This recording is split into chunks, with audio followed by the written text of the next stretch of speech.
ഒരു കെട്ടിടത്തിൽ നിന്ന് വീണ അപകടത്തെ തുടർന്ന് നീണ്ട 13 വർഷക്കാലം അബോധാവസ്ഥയിൽ കഴിഞ്ഞിരുന്ന ഹരീഷ് റാണ എന്ന യുവാവ് കഴിഞ്ഞ മാർച്ച് 23 2026 ഈ ലോകത്തോട് വിട പറഞ്ഞു.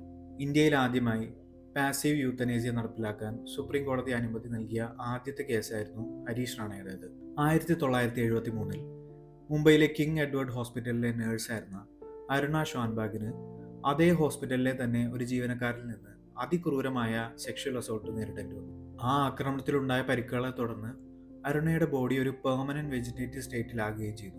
ഒരുപാട് വർഷങ്ങൾക്ക് ശേഷം 2009 അരുണയ്ക്ക് ദയാമരണം അനുവദിക്കണമെന്ന് അപേക്ഷിച്ചുകൊണ്ട് പിങ്കി ഇറാനി എന്ന ഒരു ജേർണലിസ്റ്റ് ആക്ടിവിസ്റ്റ് സുപ്രീം കോടതിയെ സമീപിക്കുകയുണ്ടായി. പിങ്കി ഇറാനിയുടെ കേസിന്റെ ഭാഗമായി 2011 പാസീവ് യൂത്തനേസിയ ലീഗലൈസ് ചെയ്തുകൊണ്ട് സുപ്രീം കോടതി ഗൈഡ് ലൈൻസ് ഇറക്കി. പക്ഷേ സുപ്രീം കോടതി അന്നിറക്കിയ ഗൈഡ് ലൈൻസ് പ്രകാരം പിങ്കി ഇറാനി അരുണയുടെ ഒരു ലീഗൽ നെക്സ്റ്റ് ഫ്രണ്ട് അല്ലാത്തതുകൊണ്ടും അരുണയുടെ മാതാപിതാക്കൾ അന്ന് ജീവിച്ചിരിപ്പില്ലാത്തതുകൊണ്ടും അന്ന് അരുണയെ ടേക്ക് കെയർ ചെയ്തിരുന്ന കിങ് എഡ്വേർഡ്സ് ഹോസ്പിറ്റലിലെ നഴ്സസിനോടാണ് സുപ്രീം കോടതി അനുവാദം തേടിയത്. അന്ന് അവരത് നിരസിച്ചുകൊണ്ട് അരുണ ഷാൻബാഗിന് പാസീവ് യൂത്തനേഷ്യ അന്ന് നിരസിക്കപ്പെട്ടു.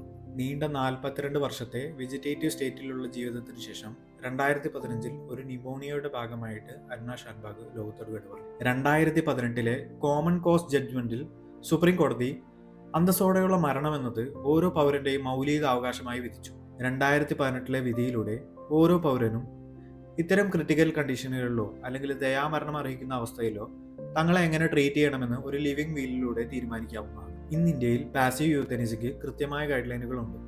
ഒരു പ്രൈമറി മെഡിക്കൽ ബോർഡിന്റെയും ഒരു സെക്കൻഡറി മെഡിക്കൽ ബോർഡിന്റെയും അപ്രൂവൽ വേണം. അതുകൂടാതെ പേഷ്യന്റിന്റെ ഉറ്റവരും അല്ലെങ്കിൽ പേരൻസിന്റെയോ അനുമതി കൂടി വേണം.